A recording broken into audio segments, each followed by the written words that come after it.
Давай так, в этом видео пробежимся по списку, по монеткам, которые ты меня просил, которые не добрались до видеоформата. Третье, посмотрим на биткоин. Четвертое, посмотрим Terra Classic, что сейчас происходит. Начинаем. Хотелось бы заострить на такой теме, как медвежий цикл. И в одном из пабликов, не буду говорить, что за паблик, в нем было указано, что медвежий цикл длится порядка 400 дней падения. И прошлый цикл, который мы вот сейчас видим, о нем тоже говорилось, что порядка 1 года медвежий цикл длился. Но я также хотел бы акцентировать твое внимание на том, что эти слова, скорее всего, были произнесены с самого пика и до самого дна. Соответственно, с самого пика и до самого дна мы уже прошли большее количество времени. Как на прошлых видео я говорил, для разворота у нас потребуется где-то в районе 4 месяцев. Максимум еще могут 2 красные свечи зародиться. Для того, чтобы показать самое ужасное падение, 84%, как это было в прошлый раз, в 11 тысяч долларов, но такого может и не произойти. В прошлых видосах, связанные с Террой, там вперемешку с битком, я говорил о том, что картина по битку очень сходится с акциями Apple, поэтому сейчас идет просто такая мощная вытряска для дальнейшего движения вверх. Если ты с суммой действительно переборщил по входу, то самое оптимальное будет это какой-то частью выйти и какой-то частью остаться, которая будет не причинять тебе боль во время этих падений. А если с яичками все в порядке, то уже держи свою котлету и двигайся вперед. По новой луне Терри уже получается падение произошло на 98%, что является уже сигналом для покупки. Можно как бы попытаться войти 5 баксами в эту сделку. В потенциале, что он раскидает все вот эти хейты и попрет как танк на новые вершины. До Kwon. По этой монетке я уже, значит, закупился. Знал ли я то, что это дно? Я не знал. Но тем не менее, пока держится вот на этих уровнях. Скидка, ну, 100% скидочка. Также Док Вонг говорит, что Terra будет намного сильнее, чем раньше, но сообщество настроено очень скептически.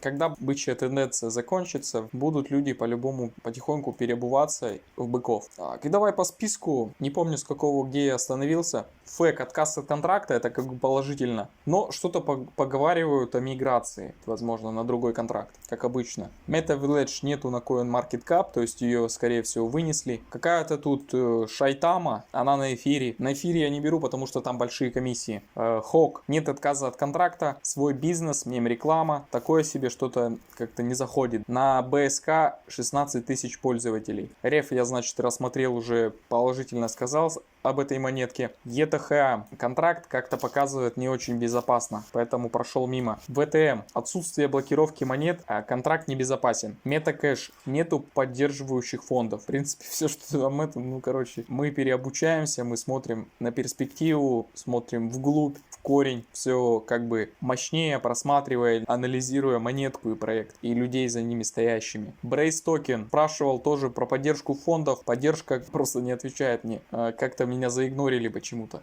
Контракт в принципе в порядке, да, держатели под 150 тысяч, комиссия 12% на покупку и на продажу. Как бы смотри сам, поддержка мне что-то как-то не особо приглянулась, не знаю почему. Может я на каких-то не тех вибрациях подошел в тот момент. Decent Bad Days, ранг 950, то есть на CoinMarketCap занимает положение очень уже низкое. 250 людей собрались, которые купили монету. Не хочется брать в портфель. Skynet, токен, Reward ушел с CoinMarket. Headcoin, нету отказа от контракта, есть риски. В любой момент может сделка быть заблокирована. На эфире нет блокировки монет. MGG. Спорно, вроде достаточно поддержки со стороны, но вовлечение низкое по твитам. Низкое. Она сейчас низкая, возможно, везде. Но прошел мимо. Меташиба, Шиба вторая как-то не особо нужна, я считаю. ADA Cash 10% в ADI выдает за 60 минут, а Metaverse ADA Cash тоже как бы прошел все это дело, то есть не беру эти монетки. Все, что я сказал, кроме REF, в принципе, я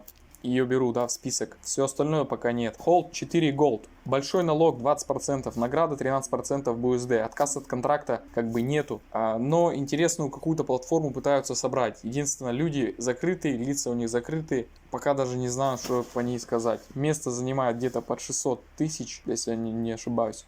Нахар довольно симпатичная была изначально, сейчас что-то занимает 700 место на CoinMarketCap, редизайн названия решили сделать. И все у них как-то вот так все посыпалось, короче. и ушла она на дно. Поэтому как-то не особо хочется. Думал по ней сделать видео, посмотрел, что произошло за это время. И как-то особо не захотелось мне. Today Dog, это который плюшевый дог. Контракт сделан плюшево, на совесть как бы. Только вот уже есть предупреждение, что этот контракт заброшен. Перешел на какой-то другой контракт и, видимо, не озвучил это и занимается просто другой монетой. Ну, понятно. Все, в принципе, на сегодня все. По биткоину, как и говорил, после этой медвежки за 2 года может дать порядка 12 иксов. Не финансовая, конечно, рекомендация, но я считаю, все-таки что-то новое должно в эти кризисные времена выжить. Я считаю, что это криптовалюта. Спасибо за лайк, спасибо за дизлайк. Если остались какие-то вопросы, пиши в комментарии под видео. И до новых встреч!